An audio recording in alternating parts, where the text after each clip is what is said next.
पुलेला गोपीचंद भारत ही नहीं विश्व के महानतम बैडमिंटन खिलाड़ियों में से एक। वर्ष 2001 में गोपीचंद ने दुनिया के नंबर 1 और नंबर 2 खिलाड़ियों को हराकर ऑल इंग्लैंड चैंपियनशिप में जीत हासिल की थी।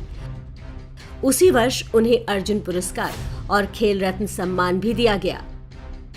गोपीचंद 1996 से 2000 लगातार 5 वर्ष बैडमिंटन के राष्ट्रीय चैंपियन भी रह चुके थे। 2001 में कोका कोला ने एक मोटी रकम देकर गोपीचंद को अपना ब्रांड एम्बेसडर बनाने का प्रस्ताव दिया, लेकिन उन्होंने ये कहते हुए अस्वीकार कर दिया कि कोल्ड ड्रिंक्स से स्वास्थ्य को होने वाली हानि से मैं भलीभांति परिचित हूँ। मैं स्वयं भी कोल्ड ड्रिंक नहीं पीता और अपने देश के युवाओं को इसे पीने के लिए प्रेरित नहीं कर सकता। मेरी अंतरात्मा मुझे इसकी अनुमति नहीं देती।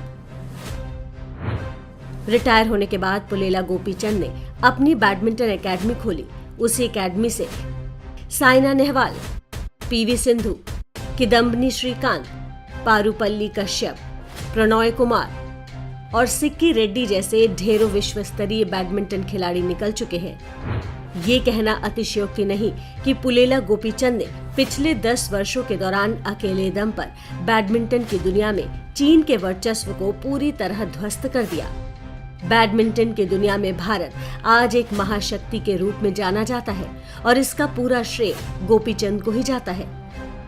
पुलेला गोपीचंद की कीर्ति गाथा का उल्लेख आज इसलिए क्योंकि भारतीय मीडिया ने उस समय उनके इस साहसिक निर्णय का कोई जिक्र तक नहीं किया था। कोका कोला मीडिया को हर वर्ष करोड़ों रुपए के विज्ञापन देती है और उसी के लालच में पुलेला गोपीचंद के समाचार को सुनियोजित ढंग से दबा दिया गया।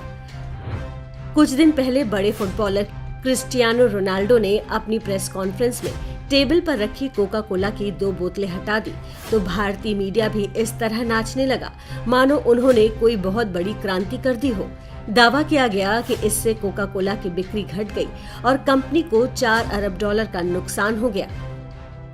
क्रिस्टियानो रोनाल्डो सरीखे खिलाड़ी अपने जूते में जिस कंपनी का फीता बांधते हैं उससे भी लाखों रुपए वसूलते हैं।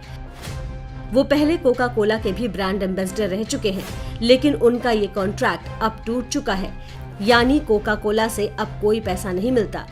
इसलिए उन्होंने अपनी टेबल पर रखी कोका कोला की बोतलें हटा दी। वो अभी कोका कोला के प्रतिद्वंदी पेप्सी की कंपनियों के ब्रांड एम्बेसडर हैं। इसलिए पेप्सी ने पूरी ताकत झोंक कर इस घटना को खूब प्रचारित करवाया। क्रिस्टियानो रोनाल्डो के लिए ताली बजाने वाली भारतीय मीडिया ने पुलेला गोपीचंद द्वारा कोका कोला के बहिष्कार का समाचार दिखाना भी जरूरी नहीं समझा था। ये भारतीय मीडिया की गुलाम मानसिकता का उदाहरण है। इसका कारण पैसा है या गोरी चमड़ी वालों को श्रेष्ठ समझने की दरिद्र सोच, इसका फैसला आप स्वयं करें।